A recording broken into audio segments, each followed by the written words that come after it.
Yes Nabeel, question number 1 का क्या answer था? तो बी। बी बोल रहे हो? Yes sir. आई थिंक इसको एक बार देख लेते हैं हम लोग।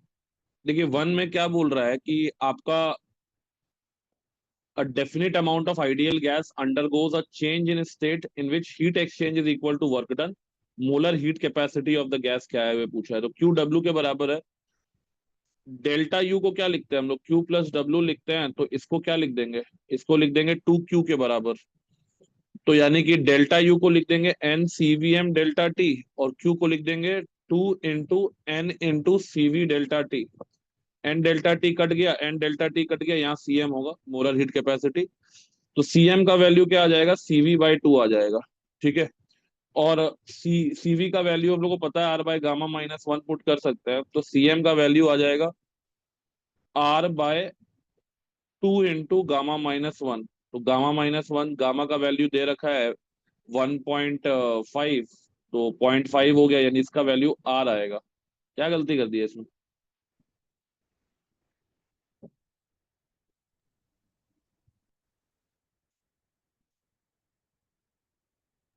ठीक है। क्वेश्चन नंबर 2 का आंसर क्या है? डी।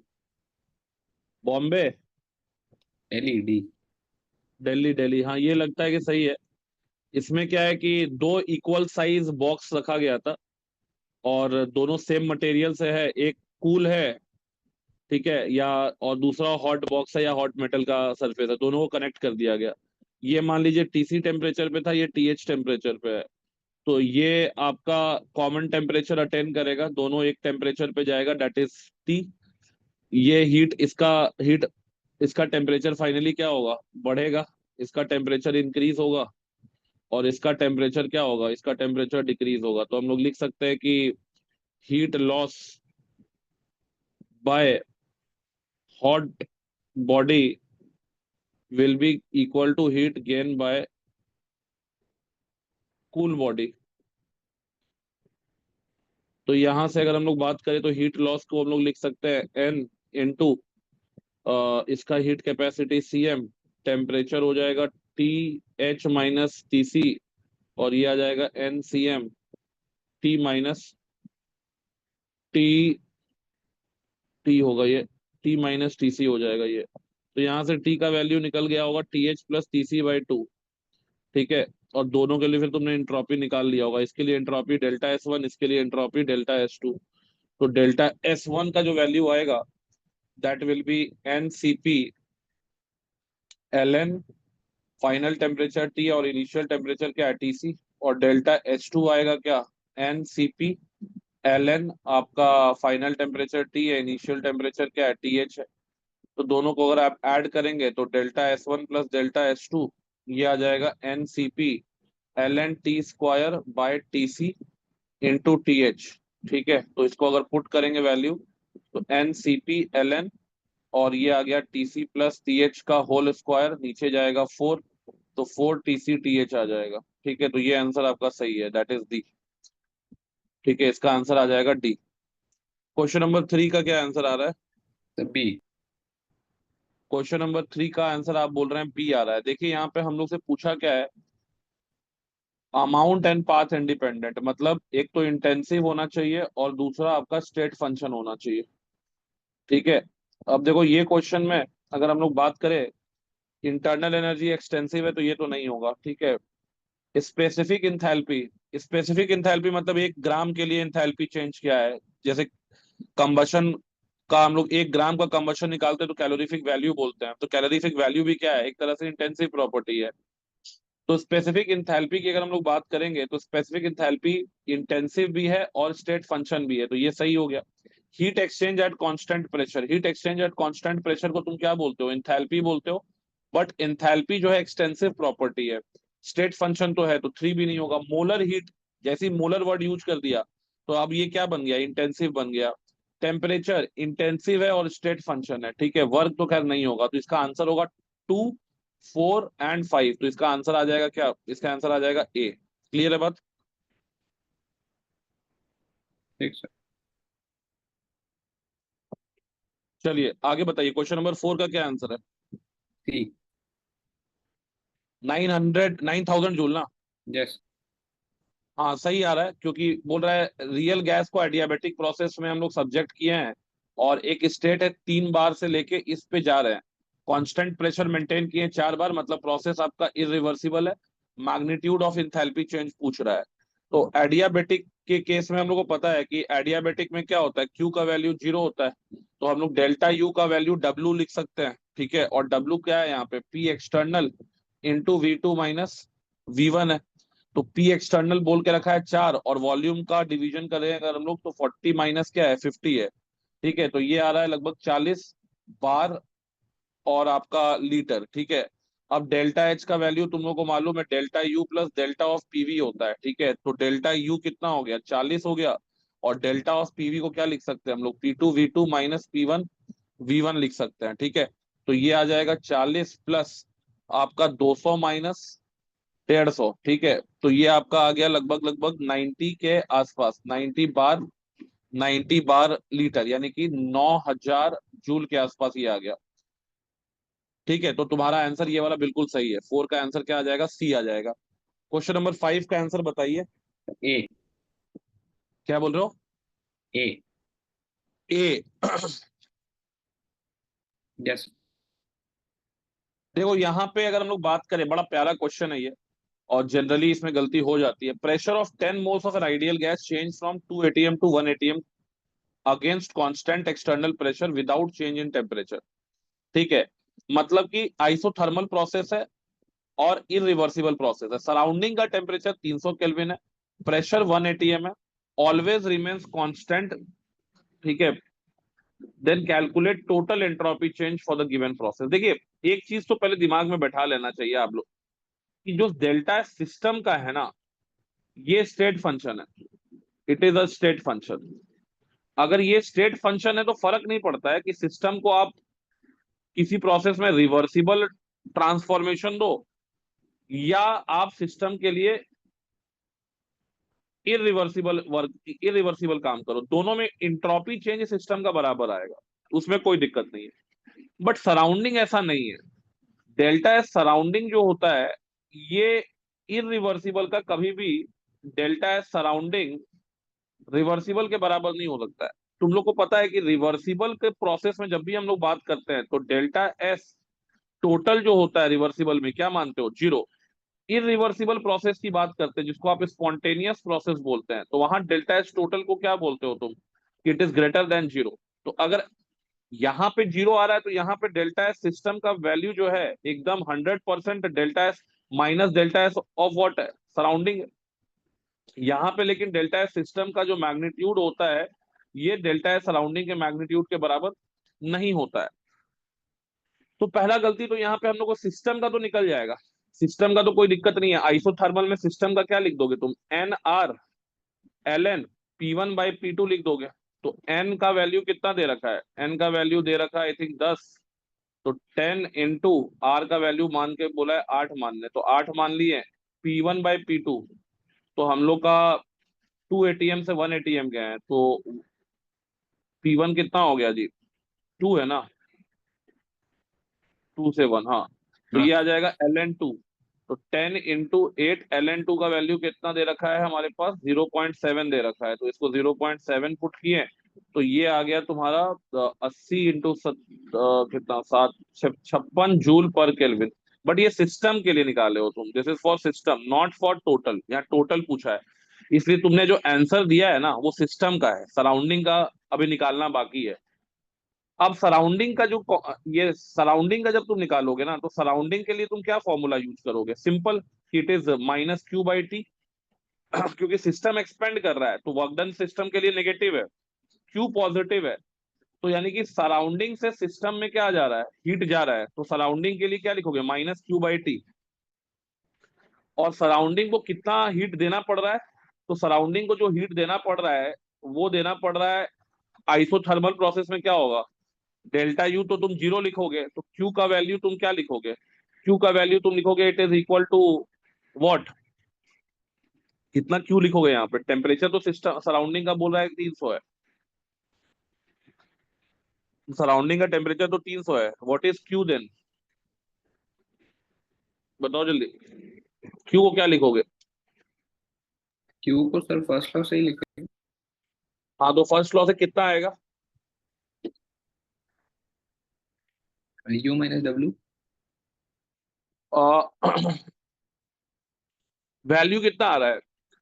अगर हम फर्स्ट लॉ से P external into V two minus V one करके लिख दें, ठीक है ना, तो उससे क्या आ जाएगा? एनआरटी आ जाएगा पी एक्सटर्नल को, और ये लिख दो तुम P external P two minus P external. तो एक चीज यहाँ पे है कि पी का वैल्यू तो कट जाएगा।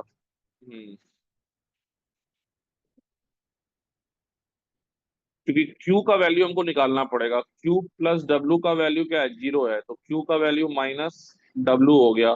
माइनस डब्ल्यू हो गया मतलब P external V two minus V one हो गया। ठीक है। अब अगर हम लोग बात करें एक्सटर्नल प्रेशर को, हम लोग क्या लिख सकते हैं? एनआरटी लिख सकते हैं। इसको लिख देते हैं P external by, V two को लिख दिया एनआरटी बाय पी टू, तो P external by P two ये हो गया, और ये आ गया P external by P one. ठीक है, तो ये वैल्यू वन बाय टू आ गया, तो मतलब एनआरटी बाय ये टू आ गया। ठीक है, एनआरटी बाय टू आ गया। एनआरटी का मतलब 10 into 8 into T by two, यानी कि ये आ गया 80/2, यानी 40 टी के आसपास आ रहा है। तो यानी कि ये 40 इंटू टी है, तो टी और 300 कट जाएगा, तो आंसर क्या आएगा? 40। और माइनस में आएगा क्योंकि इसका एनर्जी निकल रहा है, तो -40 जूल पर केल्विन। तो डेल्टा एस टोटल जो आएगा, डेल्टा एस टोटल जो आएगा वो आएगा 56 - 40, दैट इज 16 जूल पर केल्विन आंसर। समझ में आया बात?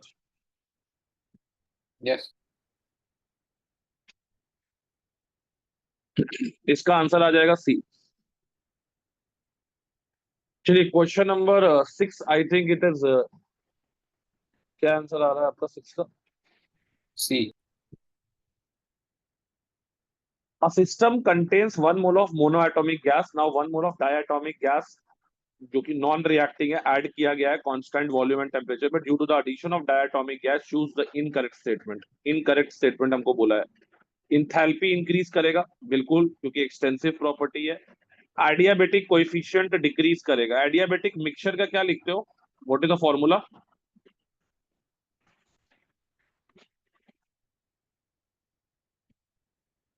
जैसे हम तो सीवी सीवी मिक्सचर, हाँ सीवी का सीवी, लिख लेते हैं। हाँ मतलब ऐसे लिख देते हैं हम लोग, CP mixture by CV mixture. और सीपी मिक्सचर को क्या लिख सकते हो? What is CP mixture?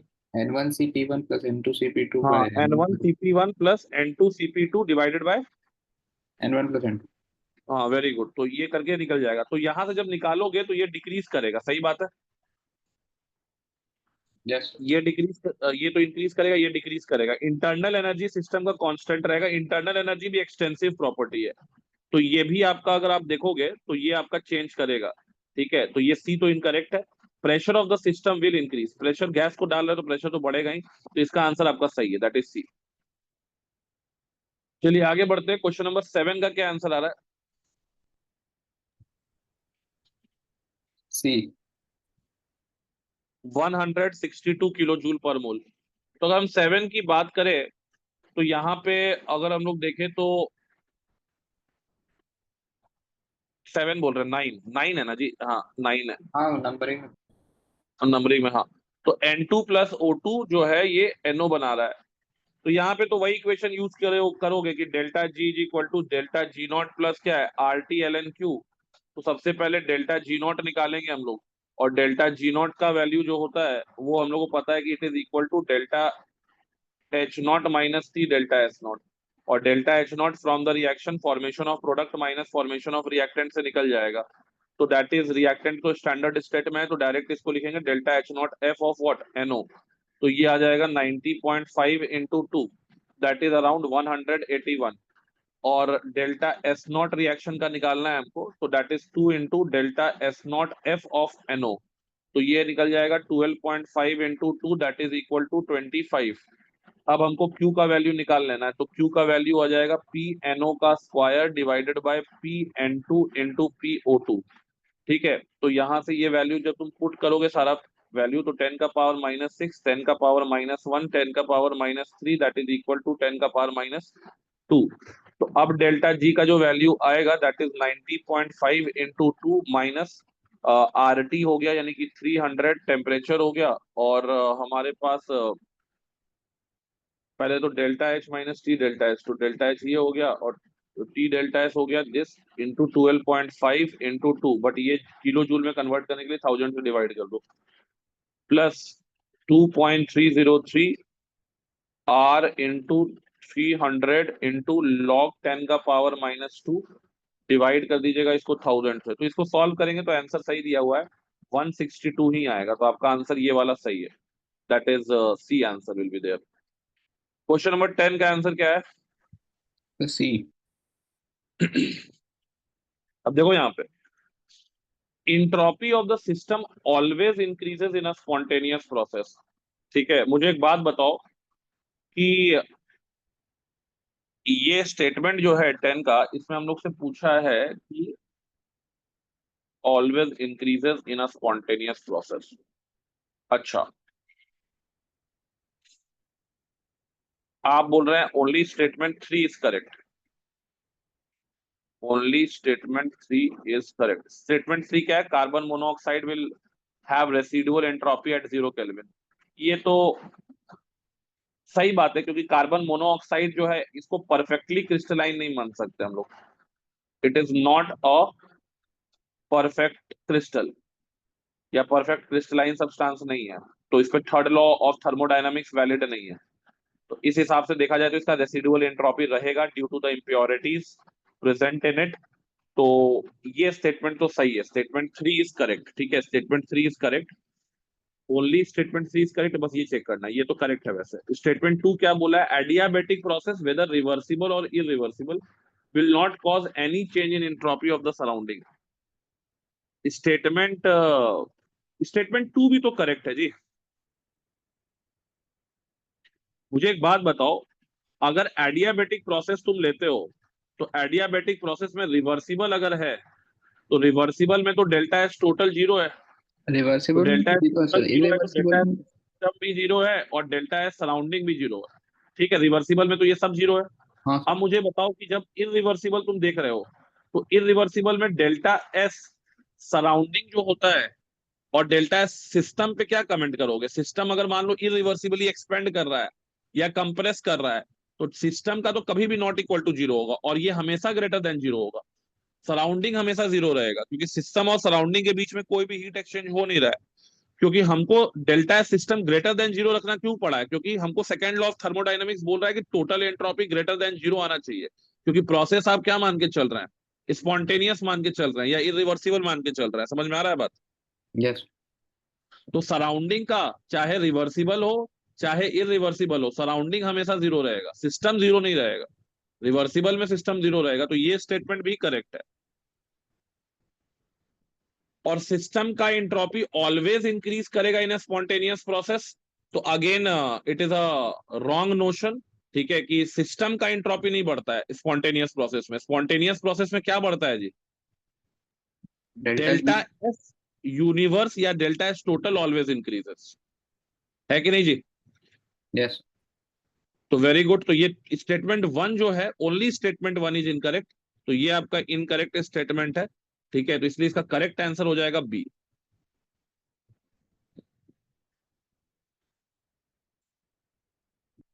ठीक है जी, आगे बढ़े हम लोग, हाँ सर। आगे बढ़ते हैं।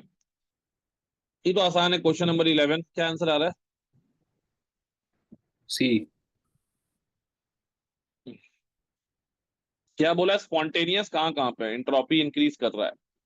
N2 और H2 गैस में हो रहा है, तो यहाँ पे तो बढ़ रहा है जी, क्योंकि number of moles of gas बढ़ रहा है। यहाँ पे 2NH3 जो है, यहाँ पे 2 मोल है, और ये टूट जाएगा तो यहाँ पे 4 मोल मिलेगा। पॉलीमराइजेशन प्रोसेस, कभी भी पॉलीमराइजेशन प्रोसेस जो होता है ना, उसमें कभी भी आपका ये फ्रीडम जो होता है, डिग्री ऑफ फ्रीडम या डिग्री ऑफ रैंडमनेस जो भी बोलो, वो घटता है पॉलीमराइजेशन में। C2H2 जो है या C2H4 जो है, इसका रैंडमनेस ज्यादा है, बट इसको तुमने क्या कर दिया, पॉलिथीन में कन्वर्ट कर दिया। ठीक है, तो इन दैट केस इसका रैंडमनेस कम हो जाएगा। तो ये गलत हो गया। Case 3, adiabatic irreversible compression.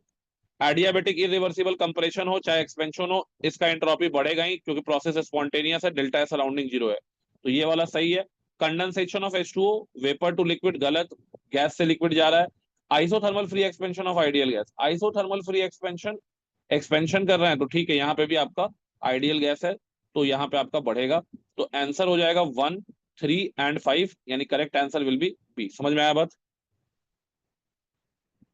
Yes. Question number 12, क्या आंसर आ रहा है? सी। हाँ, ये वाला लगता है कि सही है, इसमें तो कुछ नहीं करना है, पहले तो डेल्टा एस वेपराइजेशन निकाल लेना है। तो डेल्टा एस वेपराइजेशन हो जाएगा, delta H vaporisation by temperature that is equal to 120/300। तो ये लगभग लगभग 400 आएगा। तो डेल्टा एस नॉट कंडेंसेशन इसका नेगेटिव हो जाएगा, दैट इज -400। तो सी इसका आंसर सही है। 13 का बताइए। अरे। ए। हाँ सर। ये सब क्वेश्चन कैसे गलती कर रहे हो? ये सब क्वेश्चन तो बहुत कॉमन क्वेश्चन जेई एडवांस में पूछा गया, पीवाईक्यू में भी देखे हो। डायटोमिक गैस है, टी का वैल्यू वी क्यूब के प्रोपोर्शनल है, टी का वैल्यू वी क्यूब के प्रोपोर्शनल है, टी का वैल्यू क्या हो गया, के वी का पावर -3 हो गया। आप टी को यहाँ पे चेंज कर दो, PV/NR लिख दो। तो ये आपका प्रोसेस क्या हो जाएगा, पीवी का पावर -2 कांस्टेंट। अब तुम लोग को फॉर्मूला पता है, CM is equal to CVM plus R/1 minus क्या, एक्स। तो CVM कितना आ जाएगा, 5/2 R प्लस R1 माइनस, और ये आ गया -2। तो यानी कि 5R/2 plus R/3 that is equal to 17R/6 answer आएगा। तो इसका आंसर 13 का जो आएगा वो सी आ जाएगा।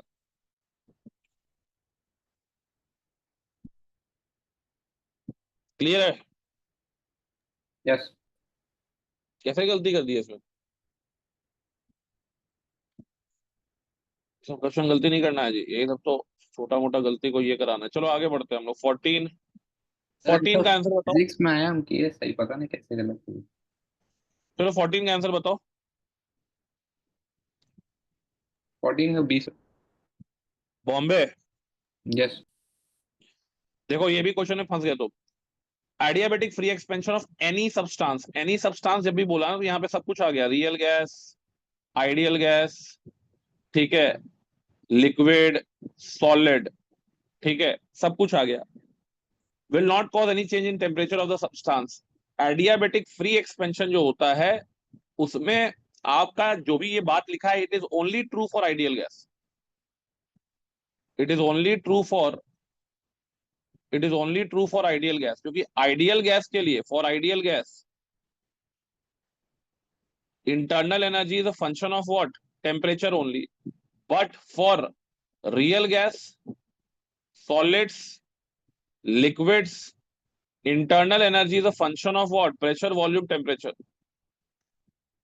ठीक है, तो ये वाला स्टेटमेंट जो है कि टेम्परेचर नहीं चेंज करेगा किसी भी सब्सटेंस का, ये गलत है। ये आइडियल गैस के लिए सिर्फ सही है, लेकिन एनी सब्सटेंस के लिए गलत है। अब अगला स्टेटमेंट, एडियाबेटिक फ्री एक्सपेंशन है, इंटरनल एनर्जी रिमेन्स कांस्टेंट। ठीक है, इंटरनल एनर्जी कांस्टेंट रहेगा, उसमें कोई दिक्कत नहीं है। तो यहां statement 2 is correct, statement 1 is incorrect. तो the correct answer will be D. Clear है बात? ठीक सर। ये याद रखिएगा। 15 का आंसर बताइए। तो 15 तो आई थिंक सेम ही हो गया, सेम ही सेम। क्वेश्चन है ना जी। हाँ, 15D हो गया, चलो।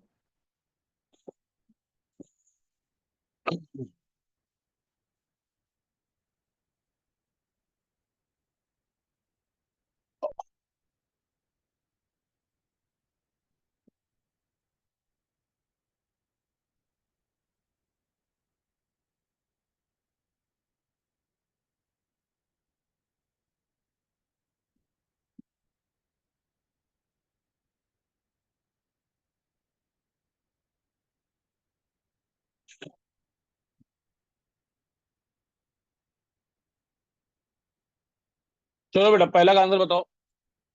सर 1.6। देखो तुम्हारे पास क्या है, 25 ml HX, 25 ml H2I। इसका ग्राम इक्विवेलेंट कितना हो गया, 2.5।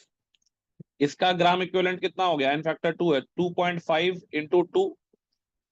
तो ये टोटल कितना आ गया, 7.5 आ गया। ये एसिड है। बेस क्या है, थोड़ा यहाँ मेरे को लगता है गलती ये हो गया कि बेस तो ये 0.1 नॉर्मल है, थोड़ा स्पेस नहीं दिया यहाँ पे।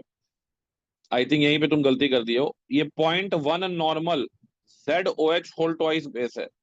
तो यहाँ पे आपका इसका जो होगा वो आ जाएगा 50 × 0.1। तो इसका मिलीग्राम इक्विवेलेंट कितना आ जाएगा, इसका मिलीग्राम इक्विवेलेंट कितना आ जाएगा जी, 5 आ जाएगा। ठीक है, तो आपका रिजल्टेंट सोल्यूशन एसिडिक रहेगा। और H प्लस लेफ्ट का नॉर्मेलिटी जब निकालोगे तो कितना आ जाएगा, 2.5। टोटल वॉल्यूम हो गया 50 50, 1 लीटर 100 ml। तो ये आ गया तुम्हारा 2.5 × 10⁻⁻²। तो आपका पीएच जो आएगा दैट इज 2 - log 2.5। और ये वैल्यू आएगी 1.6 के आसपास। और पीओएच जो आएगा दैट इज 14 - 1.6 दैट इज 12.4 के आसपास, मतलब डी के आसपास आंसर आना चाहिए। समझ में आया बात। सर वो पीओएच पूछ लिया। हाँ पीओएच पूछा है, तो डी आंसर आ जाएगा। चलिए क्वेश्चन नंबर 2 का आंसर बताइए। डी। 2 log 3 आ रहा है ना। हाँ ये आंसर बिल्कुल हमको लगता है कि सही आना चाहिए। क्योंकि अगर हम NH3 का टाइट्रेशन HNO3 के साथ करा रहे हैं तो यहाँ पे आपका NH4NO3 बनेगा। और 0.1 मोलर इसका लिया हुआ है, ठीक है ना, तो 0.1 मोलर लिया है। तो इसका अगर हम लोग बात करें स्टार्टिंग में तो 0 0 था। अब 1/4 टाइट्रेशन हो गया। तो 1/4 टाइट्रेशन हो गया मतलब ये बच जाएगा कितना, 0.0.1 ही दिया है ना। तो 25% टाइट्रेशन पे ये कितना बच जाएगा जी, ये आ जाएगा 0.025। और ये बन जाएगा 0.075। ये 1/4 पे आ गया। तो बफर बना हुआ है, बफर का आपने पीओएच निकाल लिया है। तो पीओएच कितना आ जाएगा, पीकेबी लॉग सॉल्ट, सॉल्ट कितना आ गया, सॉल्ट आ गया 0.025, 0.025। और ये आ गया 0.075। तो पीकेबी प्लस या पीकेबी -log 3 ये आएगा। ठीक है, और ये आ गया 1/4 स्टेज पे। 1/4 का मतलब 25% ये खत्म हो चुका है, 25% खत्म हो गया, मतलब बचा कितना है, इतना है। थर्ड फोर्थ पे 75% खत्म हो जाएगा। 75% खत्म हो जाएगा तो ये बचेगा 0.025। और ये आ जाएगा 0.075। तो 3/4 स्टेज का अगर हम लोग बात करते हैं तो पीओएच यहाँ पे अगर 1 है तो पीओएच यहाँ पे 2 आ जाएगा। And this is pKb plus log 3 आएगा। तो दोनों को डिवाइड ये करोगे, डिफरेंस लोगे POH 2 माइनस POH 1 का, तो ये आएगा 2 log 3 के आसपास। तो इसका आंसर जो दिया हुआ है 2 log 3, that will be correct. यानी कि इसका आंसर डी आपका करेक्ट है।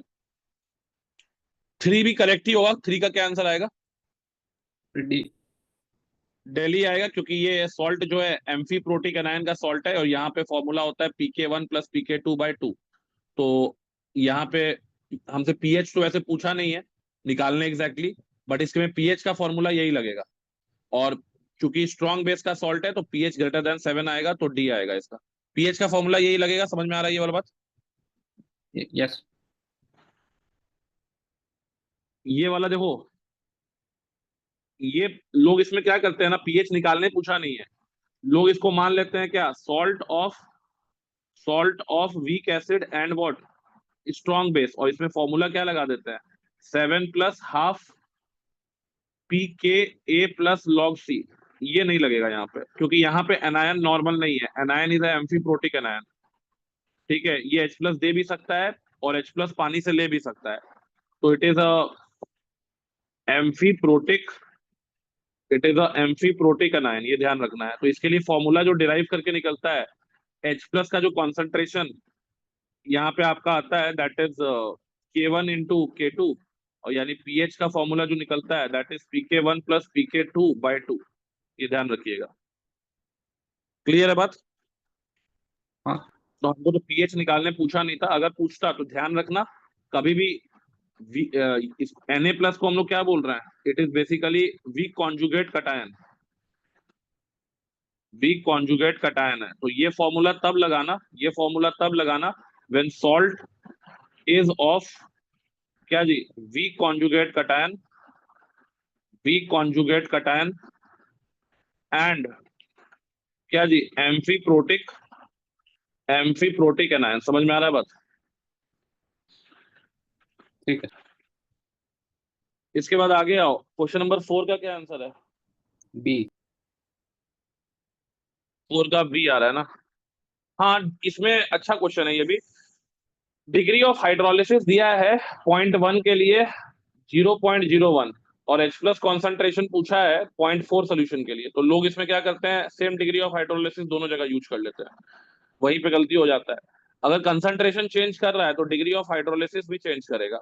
तो 4 का आंसर अगर आप निकालेंगे तो अल्फा वन क्या आएगा, अल्फा वन आएगा KW/KA/C1, एंड अल्फा टू क्या आएगा, अल्फा टू आएगा KW/KA/C2।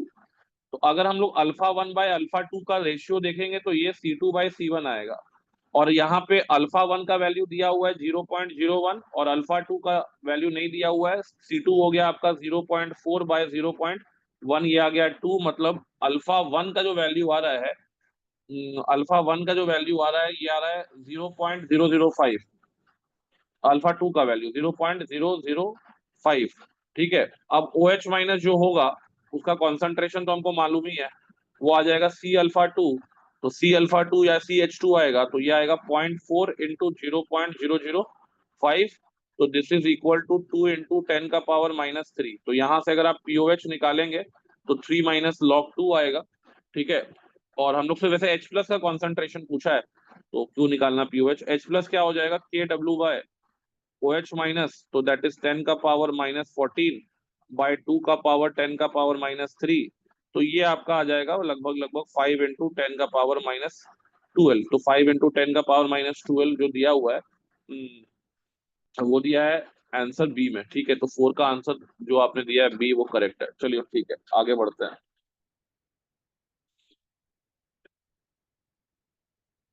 क्वेश्चन नंबर 5 का क्या आंसर आ रहा है? Sir A. What is the aqueous ammonia concentration of a solution prepared by dissolving 0.15 mole of weak acid weak base का salt दिया हुआ है इन 1 लीटर H2O? एक्वस अमोनिया का कॉन्सेंट्रेशन पूछा है। ठीक है। तो यहाँ पे सबसे पहले तो ये कटाइनिक एनाइनिक हाइड्रोलिसिस होगा, क्योंकि वीक एसिड वीक बेस का सॉल्ट है। तो तुमने इसका कटाइनिक एनाइनिक हाइड्रोलिसिस का इक्वेशन लिख दिया सबसे पहले तो। और ये बन गया आपका acetic acid plus aqueous ammonia, this is NH4OH। इसी का कॉन्सेंट्रेशन पूछ रहा है क्योंकि यही आपका एक्वस अमोनिया है। तो इसका अगर हम लोग बात करें इक्विलिब्रियम पे, तो इस इक्विलिब्रियम पे इसको क्या लिख सकते हैं, C1 - अल्फा। ये लिख देते हैं अगेन C1 - अल्फा, और ये हम लोग लिख देंगे C अल्फा। तो यहाँ पे KH का वैल्यू निकाले अगर हम लोग, तो ये आएगा KW/K इंटू क्या, KB। और ये आ जाएगा तुम्हारा अल्फा स्क्वायर बाय 1 - अल्फा का होल स्क्वायर।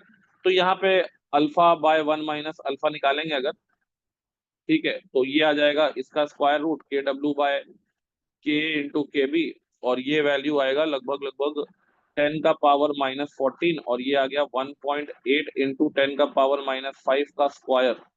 ठीक है। तो इसका बाहर निकलेगा तो ये आ जाएगा 10⁻⁻7, 1.8 इंटू 10⁻⁻5। ये कट जाएगा, ऊपर चला जाएगा 10⁻⁻2 बाय 1.8 बचेगा। तो यहाँ से जो अल्फा आप निकालेंगे ना, निकालेंगे, दैट इज वेरी लेस, यानी 1 - अल्फा को तुम नेग्लेक्ट कर सकते हो।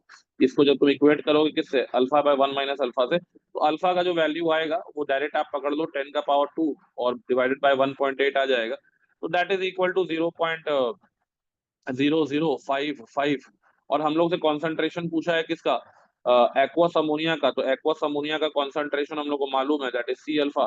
तो C अल्फा का वैल्यू अगर पुट करेंगे तो हम लोग यहाँ पे 0.15 इंटू 0.0055 कर देंगे।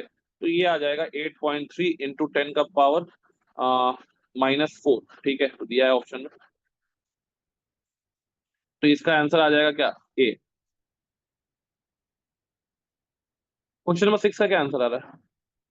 सी।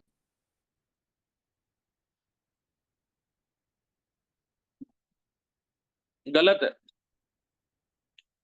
कैसे गलत हो गया, देखो यहाँ पे हमारे पास RNH2 है, ये एक्वस स्टेट में जाएगा तो कन्वर्ट हो जाएगा RNH3 पॉजिटिव में और OH माइनस में। मान लो इसका कॉन्सेंट्रेशन C है, ये आपका हाइड्रोलाइज किया, हाइड्रोलाइज बोल रहा है, आयनाइज किया या पानी से H+ लिया, तो ये बन गया C-X इक्विलिब्रियम पे, ये भी आ गया X। ठीक है, और ये आ गया तुम्हारा अगेन X। तो अगर हम लोग बात करें यहाँ पे, तो Kb का जो वैल्यू है दैट इज X²/C-X। ये जैसे तुम अप्रोच करोगे ना, ये गलत हो जाएगा, क्योंकि यहाँ साइमल्टेनियस इक्विलिब्रियम का केस है, क्योंकि यहाँ पे साइमल्टेनियस इक्विलिब्रियम का केस है। तो तुम्हारे पास NaOH भी है। अब NaOH से OH माइनस कितना निकल रहा है, 10⁻⁴ निकल रहा है। ठीक है, इसीलिए हम इसको अल्फा नहीं मान के चले अभी, ठीक है ना, क्योंकि अल्फा इसका फर्दर डिक्रीज ही करेगा। तो अब तुमको एक क्वाड्रेटिक इक्वेशन सॉल्व करना पड़ेगा। X+10⁻⁴ into X/C-X is equal to KB, और इसको जब तुम सॉल्व करोगे तो तुम्हारा X का वैल्यू जो निकलेगा, वो X का वैल्यू कितना निकलेगा, इसको सॉल्व ही कर लेते हैं ना हम लोग।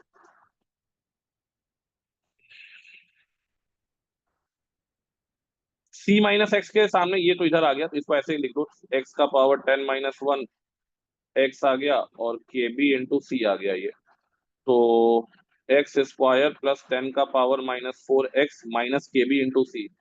KB कितना दिया हुआ है इसका, 2 × 10⁻⁻⁶, और 2 × 10⁻⁸ हो गया। 2 × 10⁻⁸ इक्वल टू 0 आ गया। X का वैल्यू यहाँ से कितना आ जा रहा है बाबू, देखो तो।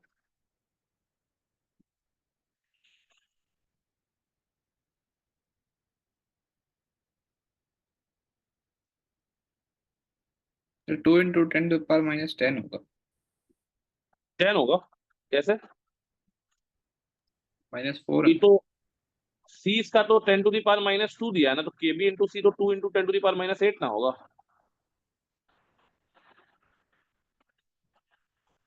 हाँ सर ठीक। हाँ, ठीक है ना।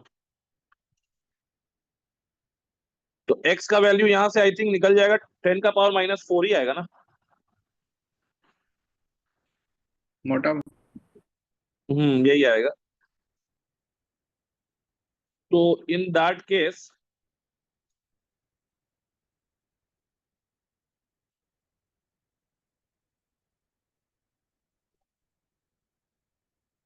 हाँ ठीक है, तो इन दैट केस आपका OH माइनस का टोटल कॉन्सेंट्रेशन क्या आ गया, 10⁻⁻4, 10⁻⁻4, 2 × 10⁻⁻4, यही कंसेंट्रेशन शायद पूछा है। तो इसका आंसर क्या आ जाएगा, इसका आंसर D आ जाएगा। समझ में आया ये क्वेश्चन? हाँ सर। चलो क्वेश्चन नंबर 6 का आंसर क्या है। 6 का आंसर तो हो गया D, 6 का आंसर D हो गया। 7 का आंसर तो बता दोगे यार, सिंपल क्वेश्चन है, क्या आंसर है? जब B। B, क्योंकि ये दोनों का ग्राम इक्विवेलेंट सेम है, तो न्यूट्रल सोल्यूशन, और उसका न्यूट्रल सोल्यूशन में प्योर वाटर 6 है, 10⁻⁻6 है, तो इसका pH आ जाएगा 6। क्वेश्चन नंबर 8 का क्या आंसर है? A। A आ रहा है। हाँ, लग तो रहा है कि तुम्हारा ये वाला आंसर सही है, क्योंकि इसमें अगर हम लोग बात करें तो आपका कैल्शियम लैक्टेट दिया हुआ है ना। ठीक है, तो इसमें तो कुछ ज्यादा करना नहीं है हम लोग को, फॉर्मूला ही लगाना है बेसिकली। तो फॉर्मूला क्या लग जाएगा क्वेश्चन नंबर 8 में, pH is equal to 7+½ pKa + log C। यही फॉर्मूला लगाना है आपको। तो बस आपको कंसंट्रेशन निकाल लेना है। देखो यहाँ पे गलती बस लोग क्या करते हैं, कैल्शियम लैक्टेट जो है वो टूटेगा, तो टूटेगा तो कैल्शियम 2+ और 2 LaC- में टूटेगा। तो इसका जो भी कॉन्सेंट्रेशन है, molarity into volume, sorry molarity दिया हुआ है 0.3, तो इसका अगर 0.3 है तो 90% डिसोसिएशन के बाद ये बचेगा कितना, ये बन जाएगा तुम्हारा 0.3 × 0.9, और ये बन जाएगा 0.3 × 0.9 × 2, मतलब ये बन जाएगा 0.54। ठीक है, ये बन जाएगा 0.54। तो अब अगर हम लोग पीएच की बात करते हैं, अगर हम लोग पीएच की बात करते हैं तो पीएच कितना आ जाएगा, पीएच आ जाएगा आपका 7+1/2 पीके कितना है जी,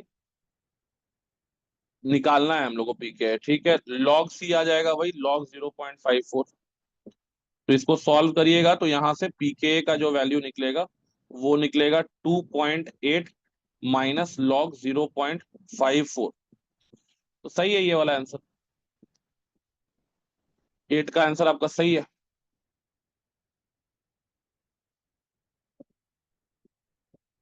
9 का आंसर क्या है भाई, बताओ। डी। डी। हाँ सर। हाँ, यहाँ पे भी सही है। यहाँ पे भी आपको क्या करना है, दो इक्वेशन बना लेना है। पहला इक्वेशन, एक स्ट्रॉन्ग एसिड है, एक वीक एसिड है, तो वीक एसिड ऐसे लिख दिए, इसको C माइनस एक्स कर दिए, ये एक्स कर दिए, ये एक्स कर दिए। और स्ट्रॉन्ग एसिड Hb है, तो Hb क्या करेगा, पूरा टूटेगा, H plus and B minus बनाएगा, तो ये 0.1 हो गया, ये 0.1 हो गया। तो x प्लस 0.1, तो यहाँ पे भी x plus 0.1 into x divided by C minus x, इसको इक्वेट कर दो K से। और 0.1 प्लस एक्स का वैल्यू क्या होगा, इक्वल टू 0.1 होगा, क्योंकि स्ट्रॉन्ग एसिड के सामने वीक एसिड का H प्लस नेग्लिजिबल है। तो 0.1 इंटू एक्स, नीचे बच गया C is equal to K आ गया। तो यहाँ से आप सॉल्व कर लेंगे तो आसानी से आपका x का वैल्यू निकल जाएगा। एंड x का वैल्यू जो निकलेगा, that is I think equal to क्या, K इंटू C बाय 0.1। तो ये वैल्यू जो निकलेगा, C भी कितना दिया है, 0.1 ही दिया है ना, हाँ C भी 0.1 ही दिया है। तो ये आपका के बराबर आ जाएगा। तो के कितना है, एक्स का वैल्यू के बराबर आ जाएगा, दैट इज 10 का पावर माइनस 6। तो अल्फा का, सी अल्फा का वैल्यू हम लोग कह सकते हैं किसके बराबर है, एक्स के बराबर है। तो अल्फा का वैल्यू यहाँ पे आ जाएगा x/c। तो दैट इज 10 का पावर माइनस 6 बाय 10.1, तो ये आ गया 10 का पावर माइनस 5 आंसर। ठीक है, तो इसका आंसर आपने जो बोला है ए, वो बिल्कुल सही है। 10th भी बन गया होगा, क्या आंसर आ रहा है। सर डी है। हाँ सही है ये वाला, सिंपल क्वेश्चन है। 11th का क्या आ रहा है। तो 11 का भी डी आ रहा 11 का भी डी आ रहा है।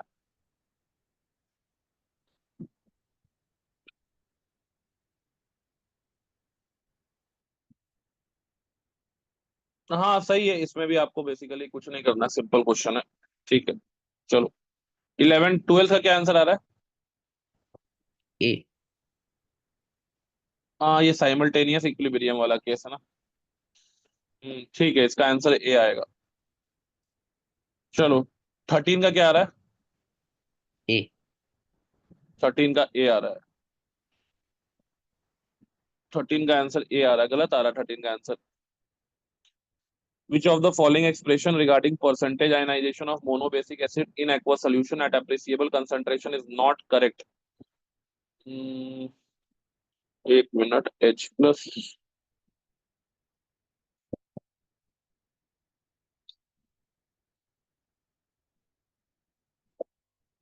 ए तो आप जो बता रहे हैं वो थोड़ा सा करेक्ट है, ऐसा नहीं है करेक्ट नहीं है, वो भी करेक्ट है।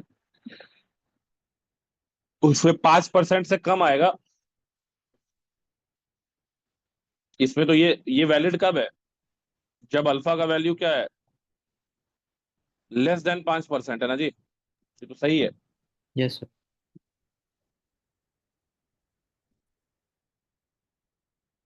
हम्म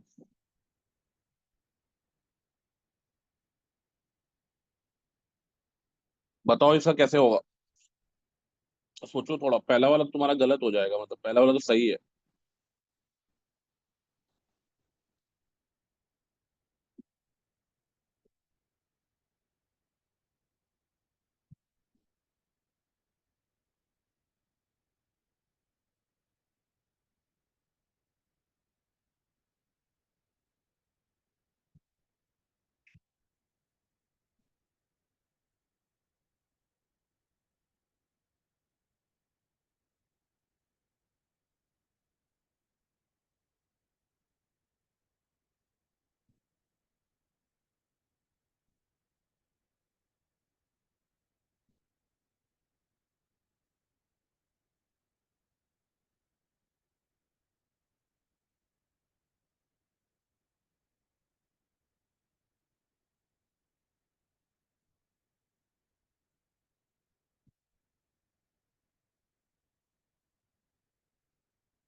यस नबील, एनी आंसर्स? बना ये क्वेश्चन? तो बी है क्या? बी इनकरेक्ट पूछा है, क्या बोला है? Is not correct. नहीं, बी भी नहीं है शायद इसका आंसर। बी तो करेक्ट है। बी भी करेक्ट है। 1 मिनट सर। तो हाँ, सॉल्व करो थोड़ा, इसको दिमाग लगाओ।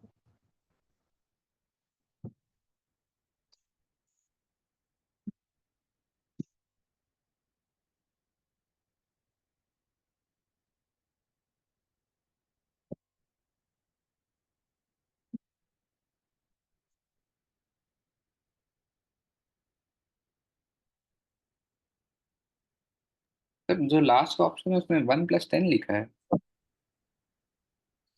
लास्ट ऑप्शन में हाँ शायद लिखा तो वही है, 1+10 ही लिखा है।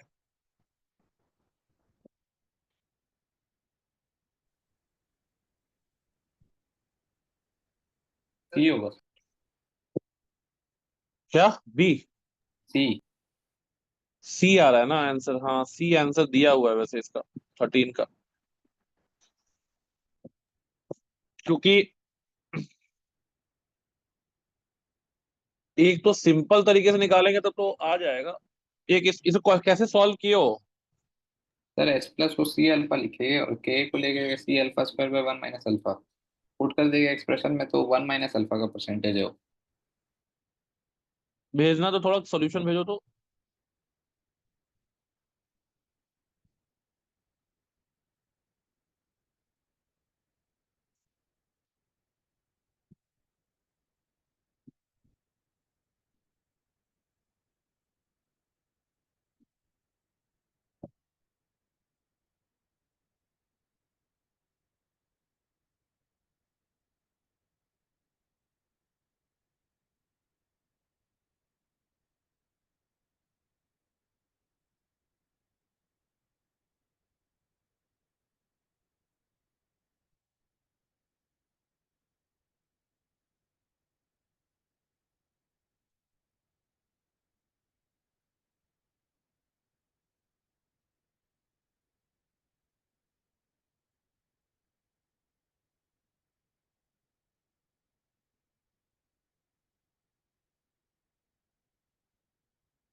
एच प्लस को क्या लिखे हो?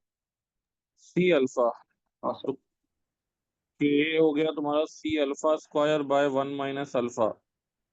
और के प्लस एच प्लस लिखे हो तो तुम्हारा ये आ जाएगा सी अल्फा बाय 1 - अल्फा। ठीक है, सी अल्फा स्क्वायर। हाँ ठीक है, सी अल्फा स्क्वायर आएगा, 1 - सी अल्फा स्क्वायर कट जाएगा, ठीक है। और इसके बाद तुमने क्या किया है, इसको लिख दिया एच प्लस बाय के प्लस एच प्लस, तो एच प्लस को लिख दिए हो सी अल्फा।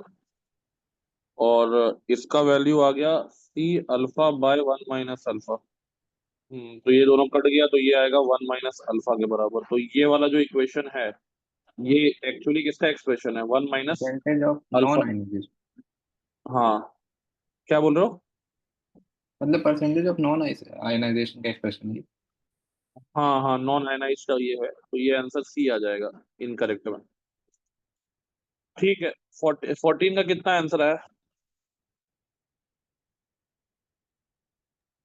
सी। बी आ रहा है ना? सी आएगा सर। हाँ, बॉम्बे बोल रहे हो ना? नहीं, हम तो सी बोल रहे हैं। अगर तुम सी बोल रहे हो, देख लेते हैं इसका। 14 का आंसर में क्या है कि the pH of saturated solution of XOH whole twice will be if it solubility product is इतना। पीएच पूछा है, तो देखो पहले तो ये एक स्पेरिंगली सोल्यूबल सॉल्ट है, और स्पेरिंगली सोल्यूबल सॉल्ट है तो यहाँ से कोई बहुत ज्यादा OH माइनस आ नहीं रहा होगा। ठीक है, तो फिर भी इसका देख लेते हैं। इसका मान लेते हैं कि एक्स होगा, यहाँ से निकल रहा होगा ये तो थ्री बी एक्स आएगा, बी आएगा। हाँ वही हम बोल रहे हैं, पानी का भी तुमको OH माइनस कंसिडर करना पड़ेगा। पानी का OH माइनस कितना होगा, 10⁻⁻7, तो यहाँ 3x प्लस 10⁻⁻7 आएगा। ठीक है, अब इसके बाद इक्वेशन बना लेना, x इंटू 10⁻⁻7 प्लस 3x का क्यूब, और इसको KSP से इक्वेट कर लेना। इक्वेट कर लोगे तो आपका वैल्यू x का निकल जाएगा, ये आएगा 2.7 इंटू 10⁻⁻22 के आसपास। और फिर आपका OH माइनस भी यहाँ से निकल जाएगा, 10⁻⁻7 प्लस 3x। तो 3x जैसे ही मल्टीप्लाई करोगे यहाँ पे, तो आपका कितना आ जाएगा। अब सीधा सा बात है कि 3x इसके सामने नेग्लिजिबल ही है ना जी, x का हाँ। वैल्यू देखकर। तो ये वैल्यू तो 10⁻⁻7 ही आएगा, तो POH जो आएगा वो आ जाएगा 7। ठीक है, POH जो आएगा वो आ जाएगा 7। तो आंसर इसका बी देगा। 15 तो खैर आसान है, 15 का क्या आंसर आ रहा है। डी। सी बोल रहे हो क्या। डी। डी बोल रहे हो ना, हाँ सही है, डी वाला answer. Solubility of sparingly soluble salt of strong base weak acid in pure water is equal to S1। S1 pure water में है। बफर में क्या है, पीएच 7 एनसीईआरटी के लास्ट पेज में भी देखोगे कि एसिडिक सोल्यूशन में बफर का, एसिडिक बफर में सॉल्युबिलिटी ज्यादा होता है, उसको पूरा प्रूफ भी किया है। ठीक है, तो सबसे ज्यादा तो H2 होगा, एनसीईआरटी का लास्ट पेज में इसका डेरिवेशन भी किया हुआ है। Another buffer solution with pH 7 is equal to S3। तो H2 greater than S1 greater than S3, pH अगर जैसे जैसे बढ़ेगा सॉल्युबिलिटी क्या हो जाएगा, कम हो जाएगा। तो 15 का आंसर डी हो जाएगा, लास्ट पेज एनसीईआरटी में इसका डेरिवेशन भी दिया हुआ है। क्वेश्चन नंबर 16 आई थिंक बना लिए होगे, क्या आंसर है। ए। और इसका आंसर ए सही है। क्वेश्चन नंबर 17 का आंसर क्या है। 17 का भी ए। 17 भी चलो चलो ए सही है। 18 का आंसर क्या है। ए। 18 का भी आंसर, 18 गलत कर दिया। How many moles of NH3 must be added to 2 liter of 0.8 molar AgNO3 in order to reduce the Ag plus concentration to 5 into 10 to the power minus 8 molar? Formation constant of this silver complex with NH3 is 10 to the power 8, which is very high value. तो अगर हम लोग बात करें कि Ag2 plus जो है आपका बेटा 2NH3 के साथ कंबाइन करके एक सिल्वर कॉम्प्लेक्स बना रहा है, that is AgNH3 whole twice plus. ठीक है, तो यहाँ पे ये आपका आ जाएगा 0.8 माइनस एक्स, ये आ जाएगा तुम्हारा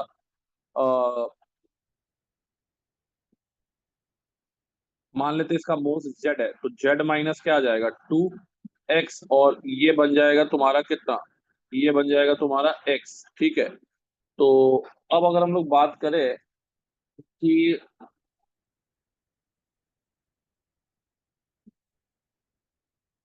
इसका कॉन्सेंट्रेशन हमको रिड्यूस करना है 5 into 10⁻⁻8 से, तो 5 into 10⁻⁻8 से। अब देखिए सीधा सा बात है, फॉर्मेशन कांस्टेंट का वैल्यू काफी हाई है, फॉर्मेशन कांस्टेंट बहुत हाई है, तो हम लोग कह सकते हैं कि रिएक्शन ऑलमोस्ट कंप्लीशन पे गया है, मतलब एक्स का वैल्यू ऑलमोस्ट ऑलमोस्ट क्या पकड़ सकते हैं, 0.8। जस्ट। यस और नो। तो सीधा सा बात है कि इसको हम लोग फाइनल पहुंचा देते हैं 5 into 10⁻�8 पे, और ये जो बचेगा वो कितना बचेगा, Z-2 into 0.8, और ये बच जाएगा 0.8। अब फॉर्मेशन कांस्टेंट का इक्वेशन लिख लो, that is Ag NH3 whole twice plus divided by Ag plus NH3 square. ठीक है, तो यहाँ पे ये वैल्यू को पुट कर देते हैं, 0.8 आ गया, 5 into 10⁻⁻8 आ गया, Z-1.6 का स्क्वायर आ गया, इसको इक्वेट कर दो 10⁻8 से। यहाँ से जब तुम निकालोगे तो आपका Z-1.6 जो आएगा, Z-1.6 का स्क्वायर जो आएगा, ये आएगा 0.16 के बराबर। तो Z-1.6 आ गया 0.4, यानी यहाँ से आ गया Z का वैल्यू 2 के आसपास। ठीक है,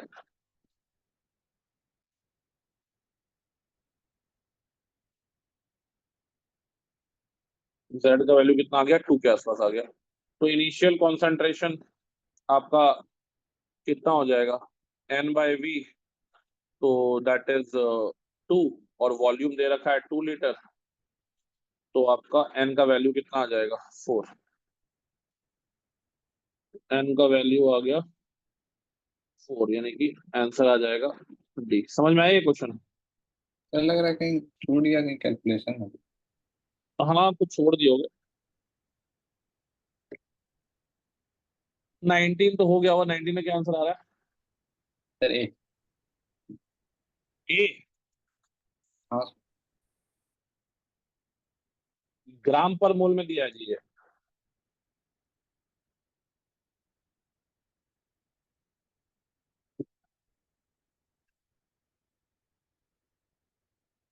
ग्राम पर मोल में दिया है। तुम जो यहाँ सॉल्युबिलिटी लिखते हो ये तो मोल पर लीटर में है।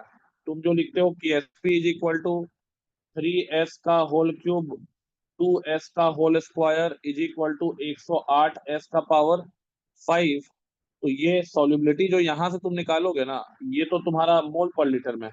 समझ रहे हो बात को? यस। तो आपको पूछा क्या है, A3 माइनस बाय KSP का रेशियो। A3 माइनस हो गया 2s और KSP हो गया 108 s का पावर 5, तो ये आ जाएगा 1/54 S4। लेकिन जब तुम इसको सॉल्युबिलिटी को करोगे चेंज ग्राम पर लीटर में, तो इसको मॉलिक्यूलर वेट से क्या करना पड़ेगा, डिवाइड करना पड़ेगा। तो यानी कि 1/54 ऊपर आ जाएगा मॉलिक्यूलर वेट का 4, और ये आ जाएगा x का पावर 4, और x is solubility in. Sir Ksp नहीं पूछा था? नहीं नहीं, क्वेश्चन पढ़ो ना जी। The ratio of molar concentration of B3 minus to the solubility product of the salt. ठीक है, हाँ तो सर। इसका आंसर सी आ जाएगा। ओवरलुक कर दिए क्वेश्चन को। 20 का आंसर बताओ। I think this is the last question D. We have. Bombay. D Delhi. Delhi. Statement 1 is true and statement 2 is false. अच्छा, स्टेटमेंट 1 इज फॉल्स बोल रहे हो, स्टेटमेंट 1 को फॉल्स कैसे बोल रहे हो?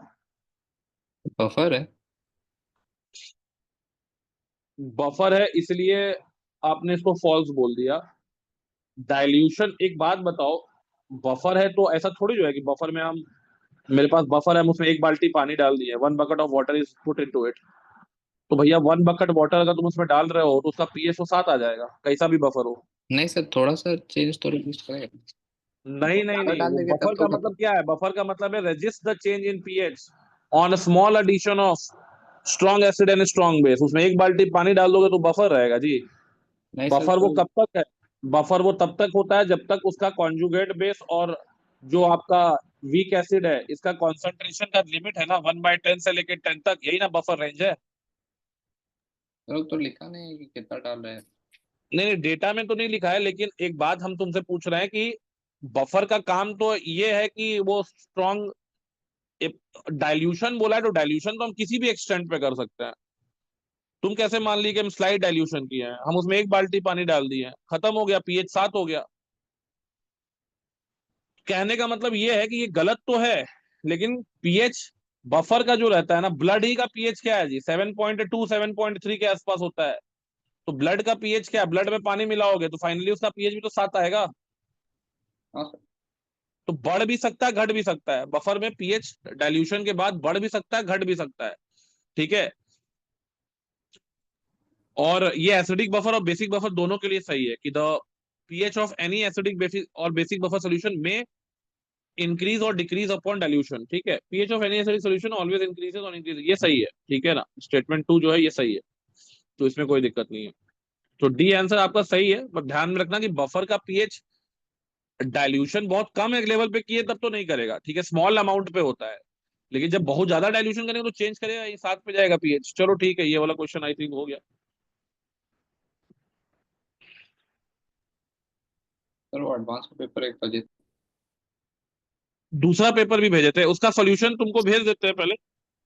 सर उसका मैथ्स और फिजिक्स का भी की भेज दीजिएगा, उसको भी सॉल्व किया हाँ था। हाँ, उसका पूरा पेपर का की भेज देते हैं, ठीक है, और उसको मिला लो। एक पेपर अभी और भेजते हैं तुमको, उसमें कुछ डाउट होगा तो वो भी डिस्कस कर लेंगे, और एक पेपर अभी और दे रहे हैं उसको भी सॉल्व करना, ठीक है। ठीक है। ठीक है।